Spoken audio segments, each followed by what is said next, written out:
how to change someone's name on Instagram chat. Hi everyone, this is Kate and welcome back to another video. And on today's video, we will learn how we can change someone's name on Instagram chat. So without further delay, let's get started.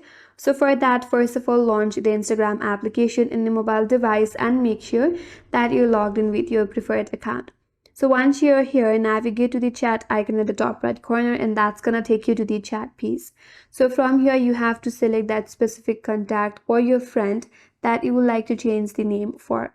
For example, I have this friend right here. Now to change the name for this contact, tap on the name from the top of this interface. That's gonna take you to this kind of interface where you have various options. From there, navigate towards the nicknames.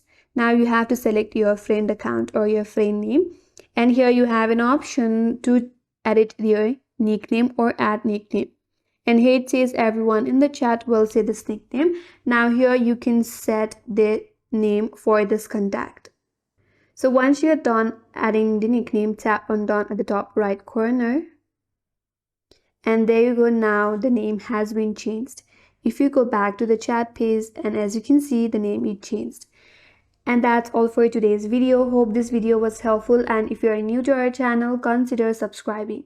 Thanks for watching and stay tuned for more videos.